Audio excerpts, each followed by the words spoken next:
당신이 선호하는 모든 것들이 사실은 당신이 진정 누구인지가 아니라 누가 되도록 교육받았는지를 드러내고 있다면 어떨까요? 이것은 흥미로운 역설입니다. 당신은 평생 동안 선호도를 축적합니다. 자신의 것이라고 정의하는 음악, 거부하는 음식, 열정적으로 옹호하는 정치적 의견, 선택하는 관계들, 그리고 점차 이러한 선호도들이 바로 당신이라고 믿기 시작합니다. 그것들이 당신을 정의한다고, 당신의 개성을 증명한다고. 하지만 앨런 와츠는 다른 것을 보았습니다. 그는 당신이 더 많은 선호도를 축적할수록 덜 자유로워진다는 것을 깨달았습니다.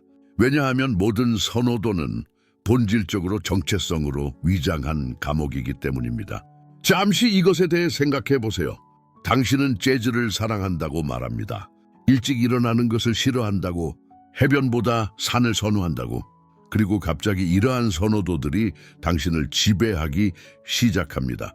그것들이 당신이 어디로 갈지를 결정합니다. 누구와 관계를 맺을지, 무엇이 가능하다고 여길지. 당신은 그림자로 만들어진 집을 짓고 있습니다. 빛의 각도가 바뀔 때까지는 견고해 보입니다. 깨어나기 시작하는 사람은 이것을 자연스럽게 인식합니다. 그는 사람들을 거부하지 않습니다. 원칙적으로 은둔자가 되지도 않습니다. 하지만 그의 내면에서 무언가가 변합니다. 연결되는 평소의 방식이 더 이상 의미가 없어집니다.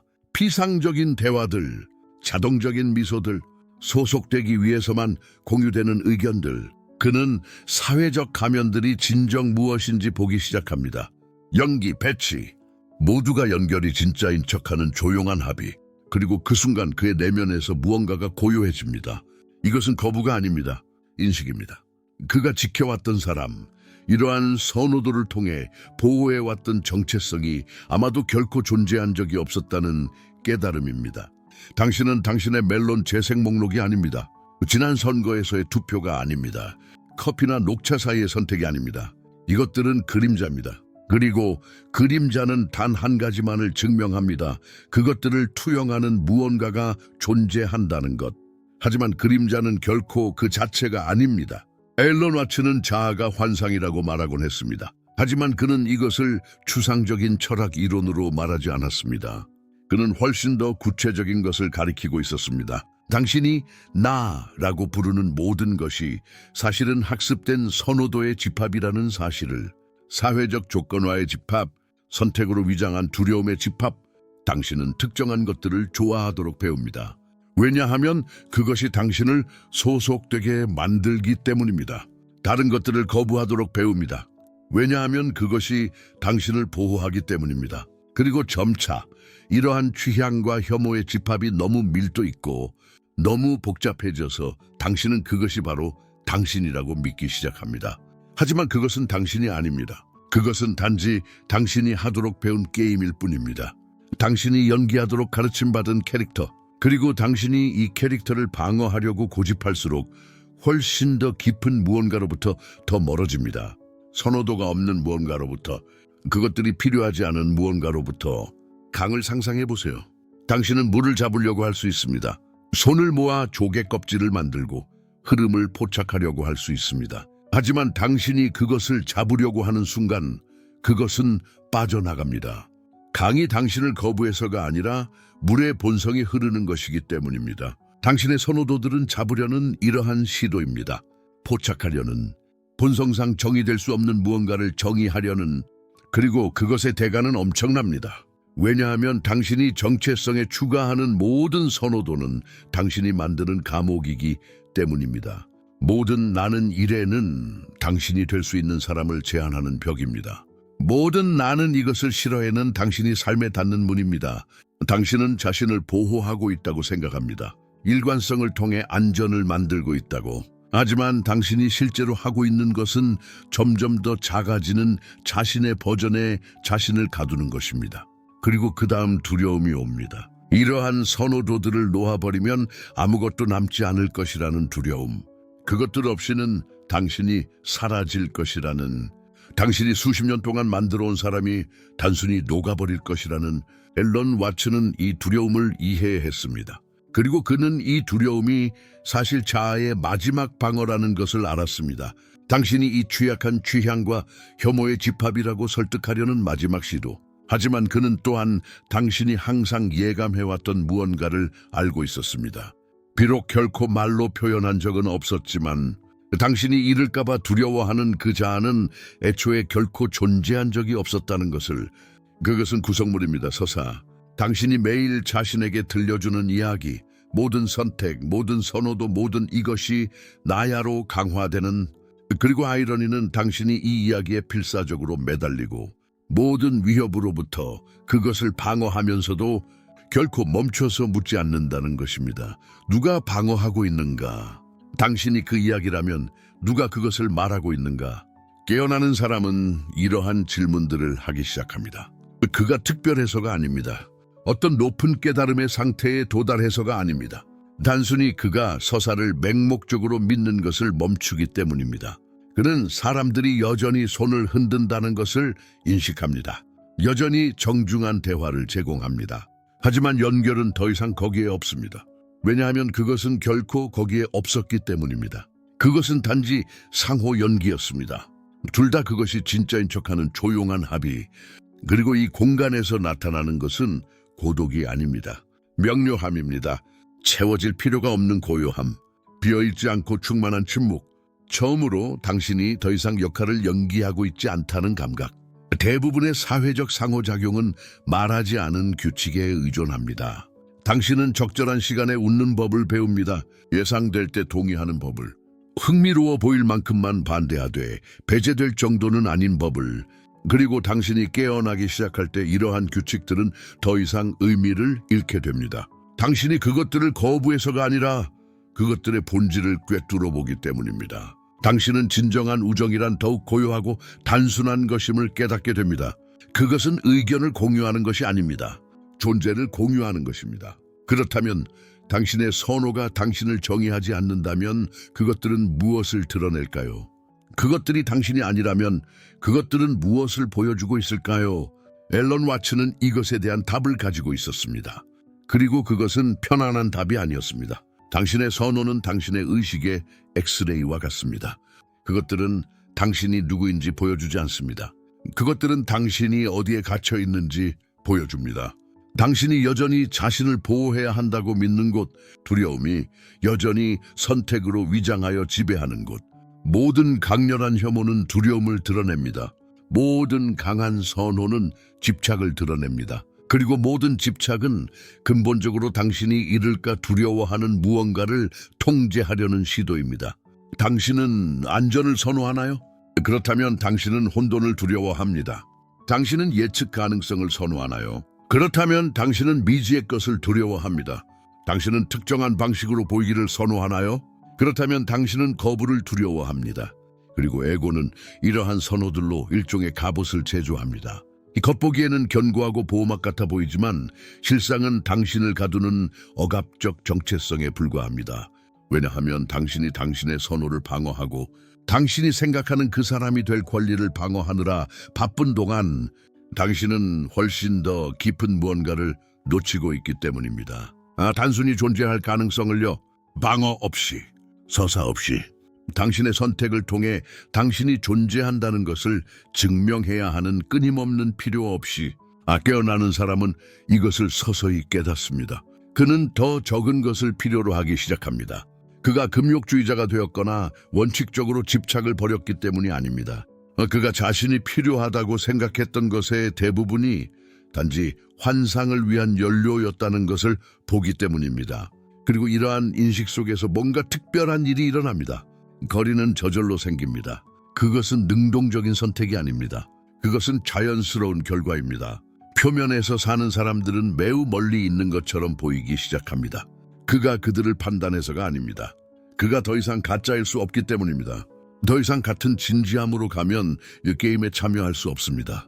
그리고 여기 앨런 와츠가 깊이 이해했던 것이 있습니다. 이 거리는 끝이 아닙니다. 그것은 시작입니다. 다른 방식으로 연결되는 시작입니다. 동의에 의존하지 않는 것, 상호 검증이 필요하지 않은 것, 공유된 선에 기반하지 않는 것, 좋아함과 싫어함보다 훨씬 더 깊은 곳에서 오는 연결. 당신은 내면 깊은 곳에서 이미 알고 있었습니다. 선호를 통한 정체성 구축의 근본적인 인위성을, 모든 대화가 단순히 기존 견해를 강화하는 메아리처럼 들리는 그 순간을, 여기서 동이라는 환상이 진실보다 더 높은 가치를 차지하고 있음을, 당신은 항상 더 진짜인 무언가가 기다리고 있다고 느꼈습니다. 위협받을 수 없기 때문에 방어할 필요가 없는 무언가, 당신의 선호에 의존한 적이 없기 때문에 선호와 함께 변하지 않는 무언가, 그리고 당신의 선호는 그것이 정확히 무엇인지 드러내려 하고 있습니다. 거울처럼요. 그것들은 아무것도 창조하지 않습니다. 단지 반사할 뿐입니다. 그리고 그것들이 반사하는 것은 당신이 아닙니다. 그것은 조건화입니다. 상처들, 두려움들, 당신이 누구여야 한다고 믿었던 이야기들. 하지만 이 모든 것 뒤에는 무언가 관찰하고 있는 것이 존재합니다. 선호들에 의해 정의되지 않으면서 선호들을 알아차리는 무언가, 에고에 의해 갇히지 않으면서 에고를 보는 무언가, 고요한 명료함으로 이 모든 좋아함과 싫어함의 춤을 목격할 수 있는 무언가, 그리고 그 무언가가 당신이 진정으로 존재하는 것입니다. 선호의 모음이 아닙니다. 신중하게 구축된 서사가 아닙니다. 당신이 소셜미디어나 저녁 식사 대화에서 연기하는 캐릭터가 아닙니다. 하지만 이 모든 것을 의식하고 있는 그것, 어떤 선호가 형성되기 전에 존재하는 그것, 이 모든 선호들이 녹아 없어질 때 남아있을 그것, 그리고 여기 당신의 선호가 드러내고 있는 진실이 있습니다. 당신은 당신이 생각하는 그 사람이 아닙니다. 당신은 훨씬 더 광대합니다. 훨씬 더 자유롭습니다. 어떤 좋아함과 싫어함의 모음이 포착할 수 있는 것보다 훨씬 더 깊습니다. 당신의 선호는 당신의 의식의 엑스레이입니다.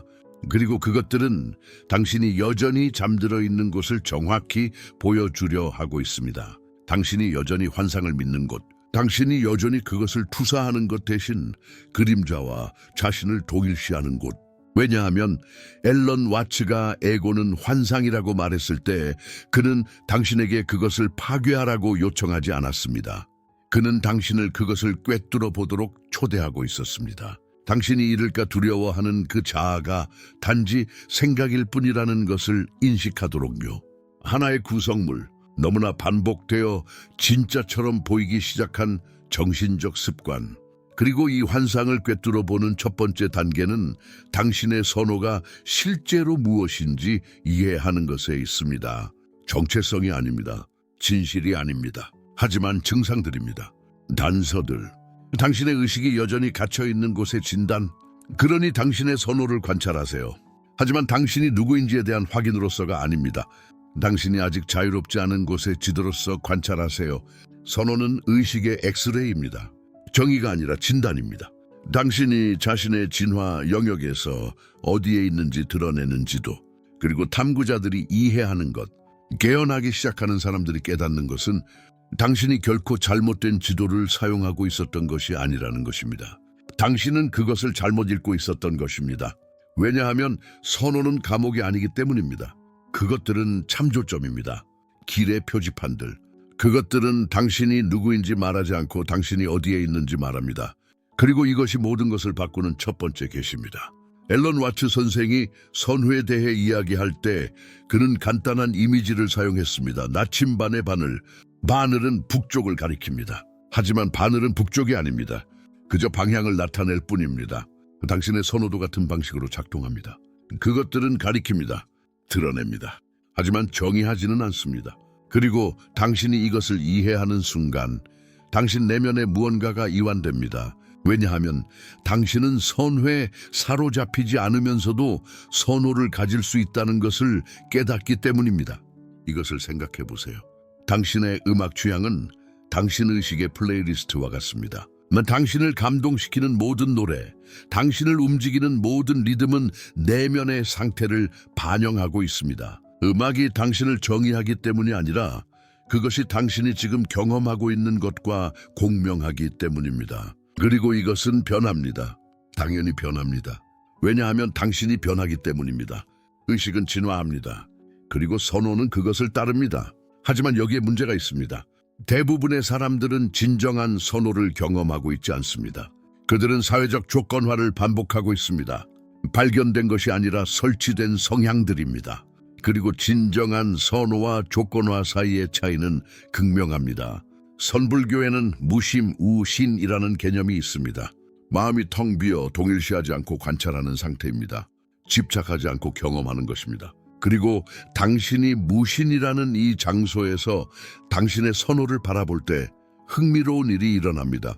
당신은 어떤 것이 진정으로 당신의 것이고 어떤 것을 단지 물려받았는지 깨닫게 됩니다.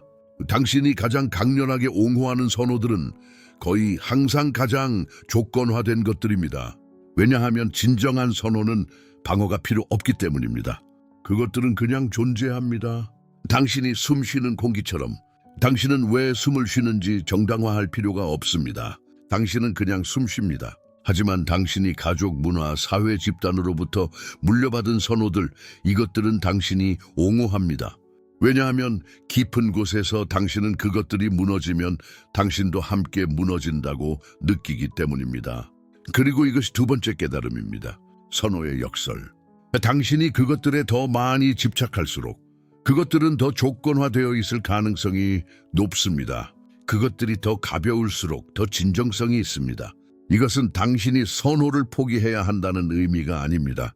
당신이 스스로에게 물어야 한다는 의미입니다. 이 선호가 나를 섬기고 있는가? 아니면 내가 그것을 섬기고 있는가? 그리고 당신이 정직하게 이 질문을 할 때 많은 것들이 움직이기 시작합니다. 왜냐하면 선호는 진화하기 때문입니다. 자연스럽게, 노력 없이, 허물을 벗는 뱀처럼 각성의 모든 단계에서, 의식의 모든 확장에서 특정 선호들은 그냥 떨어집니다. 당신이 그것들을 버리는 것이 아닙니다. 그것들이 당신을 버립니다. 왜냐하면 더 이상 의미가 없기 때문입니다. 더 이상 공명하지 않기 때문입니다.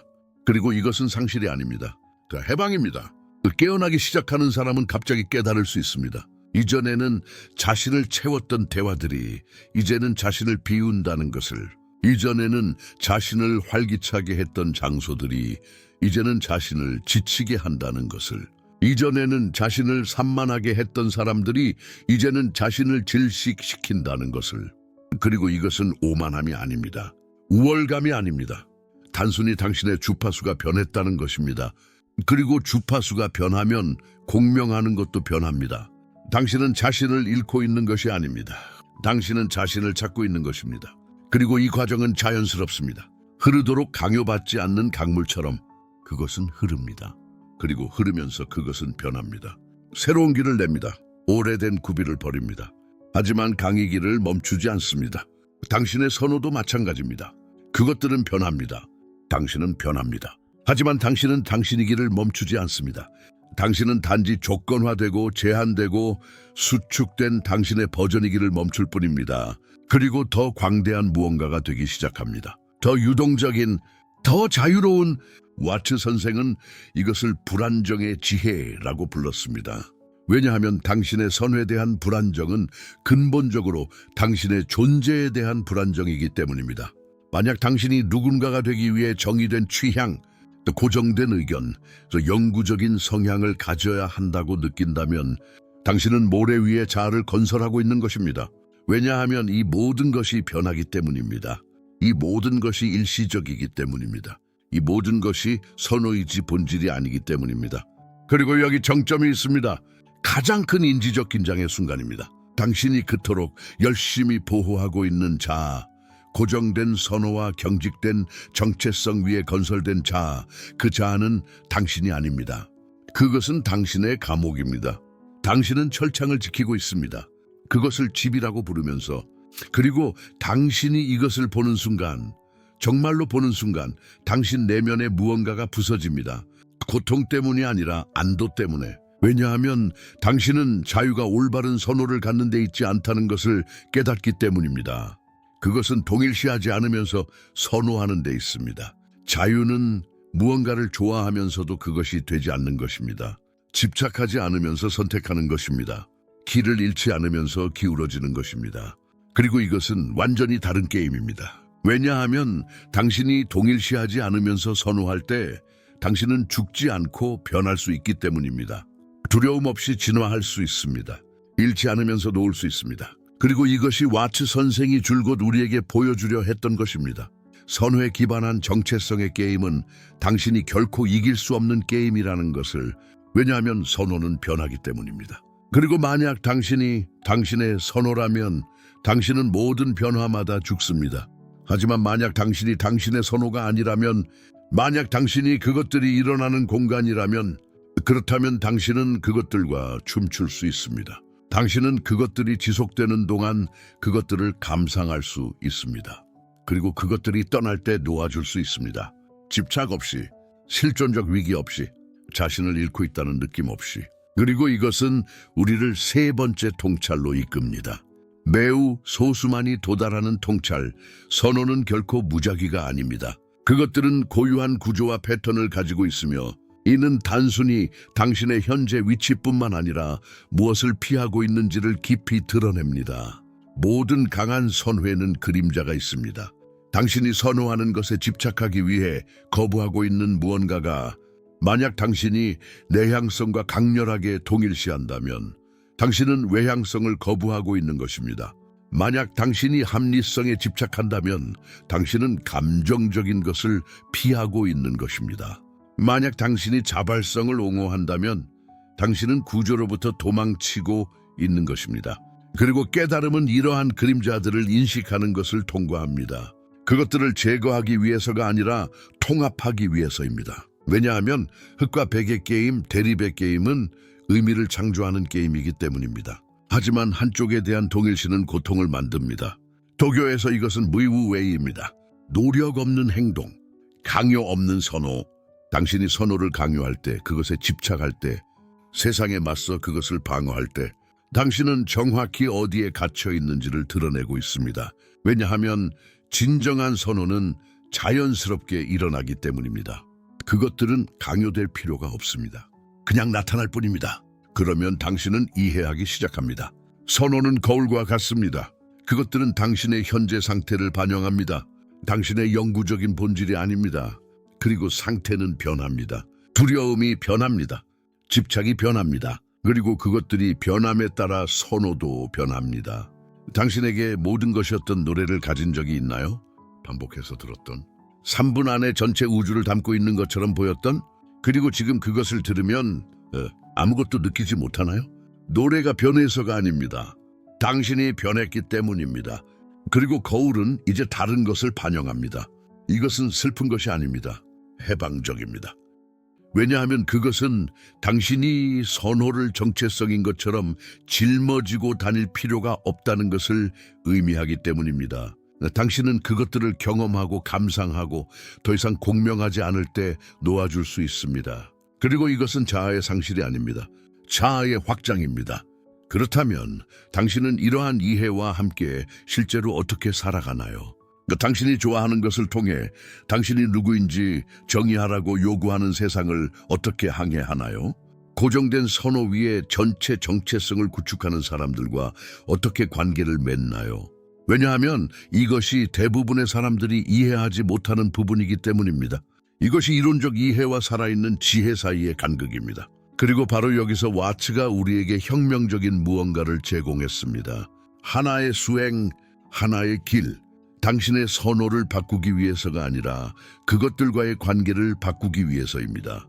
왜냐하면 수행 없는 통찰은 단지 철학일 뿐이기 때문입니다. 그리고 구현 없는 철학은 단지 대화일 뿐입니다. 하지만 이것을 구현할 방법이 있습니다. 이것을 살아갈 방법이, 이것을 단지 아름다운 생각이 아니라 일상적인 현실로 만들 방법이, 그리고 수행은 선호를 제거하는 것에 관한 것이 아닙니다. 중립적이 되거나 무관심해지거나 차갑게 초연해지는 것에 관한 것이 아닙니다. 그것은 훨씬 더 미묘한 것에 관한 것입니다. 훨씬 더 강력한 것입니다. 수행은 바로 그 공간을 깨닫는 것입니다. 당신과 당신의 선호 사이의 미묘한 간극, 의식과 의식의 내용 사이에 존재하는 작지만 무한한 거리, 바로 그 공간에서 당신이 늘 갈망해온 진정한 자유를 발견할 수 있습니다. 그리고 여기가 진리가 실천이 되는 곳입니다. 왜냐하면 당신의 선호가 당신이 아니라는 것을 이해하는 것은 한 가지입니다. 그것이 현실인 것처럼 사는 것은 완전히 다른 것입니다. 앨런 와츠는 대부분의 사람들이 놓친 무언가를 가르쳤습니다. 그는 당신이 당신의 선호를 관찰할 수 있지만 그것들이 되지 않을 수 있다라고 가르쳤습니다. 당신이 끌림, 욕망, 혐오를 알아차릴 수 있지만 그것들을 당신의 정체성으로 주장할 필요가 없다고 가르쳤습니다. 그것은 하늘을 지나가는 구름을 보는 것과 같습니다. 구름이 나타납니다. 그것들은 형태를 바꿉니다.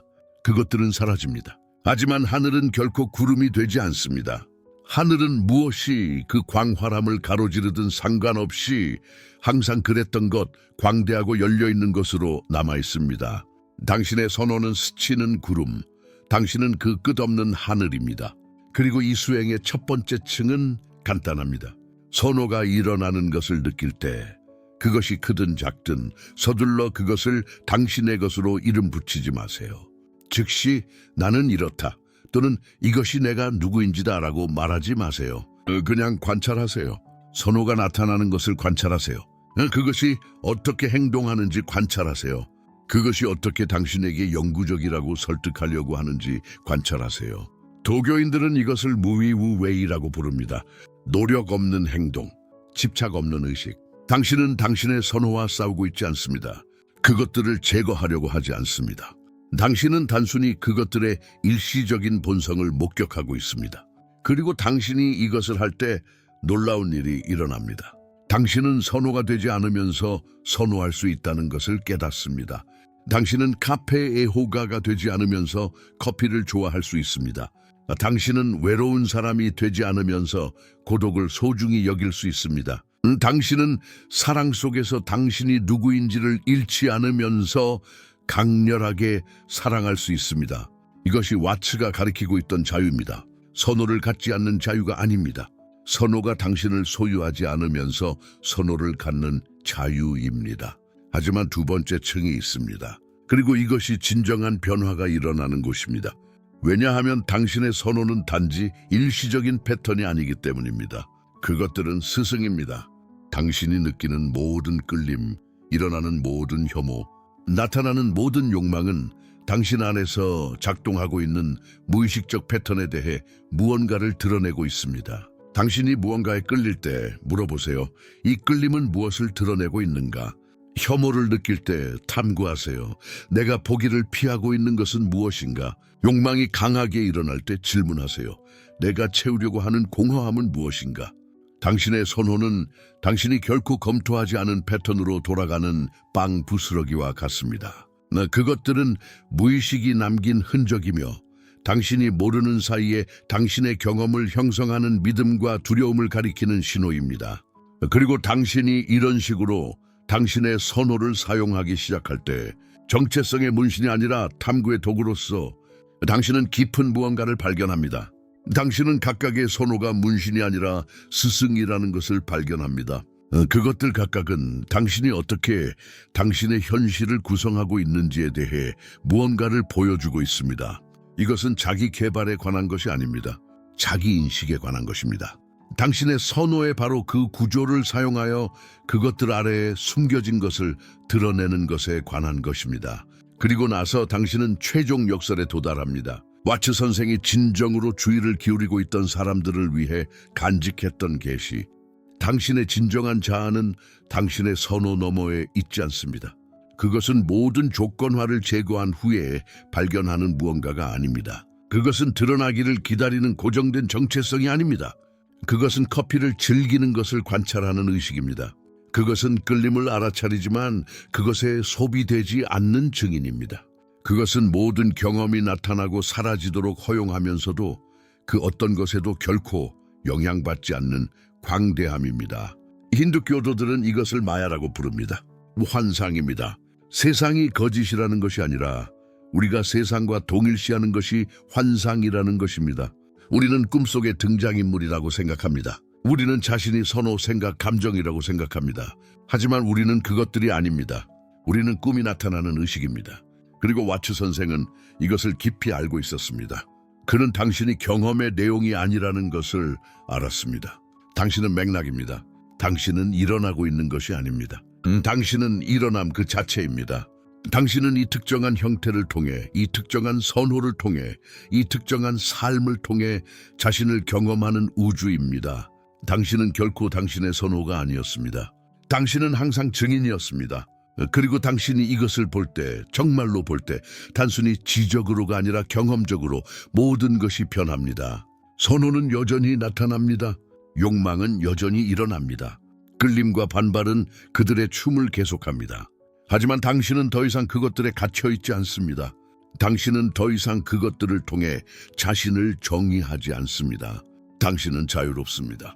선호를 가지면서도 그것들에 의해 정의되지 않을 자유, 당신이 누구인지 이를 두려움 없이 변화할 자유, 완전히 당신 자신의 자유.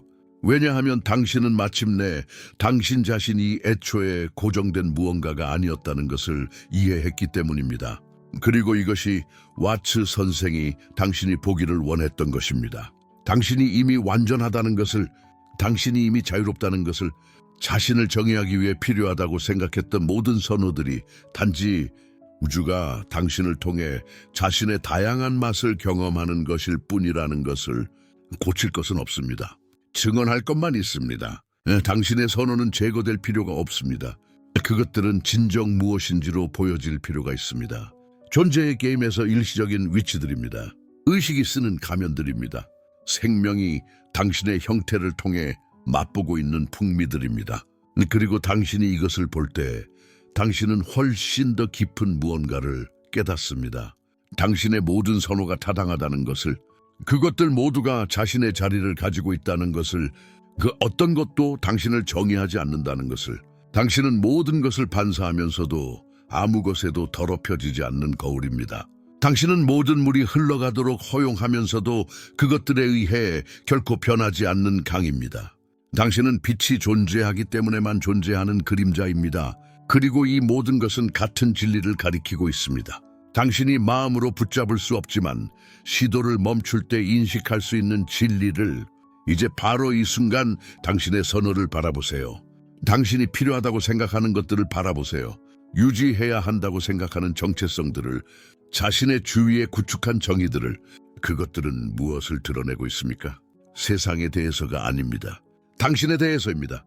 당신이 결코 의문을 제기하지 않았던 패턴들에 대해서, 당신이 결코 직면하지 않았던 두려움들에 대해서, 당신이 정의로 채우려고 하는 공허함에 대해서. 그리고 이것을 마음으로 대답하려고 하지 마세요. 이것을 또 다른 자기개발 프로젝트로 만들지 마세요.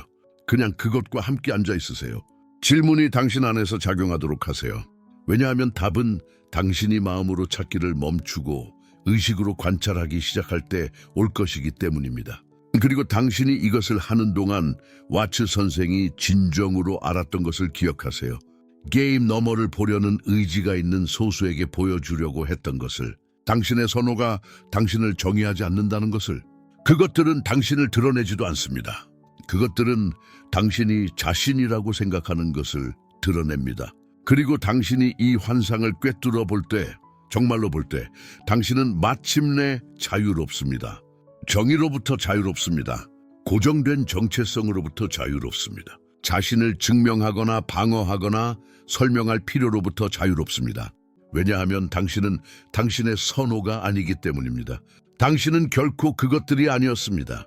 당신은 모든 선호가 춤추는 광대하고 열린 공간입니다. 당신은 모든 것이 나타나도록 허용하는 의식입니다. 당신은 이 특정한 눈을 통해 자신을 바라보고, 이 특정한 삶을 경험하고, 이 특정한 선호들을 자신을 알아가는 방식으로 사용하는 우주입니다. 그리고 이것이 마침내 와츠 선생이 약속한 해방입니다. 올바른 선호를 가질 자유가 아닙니다. 당신이 애초에 어떤 선회도 제한받지 않았다는 것을 보는 자유입니다.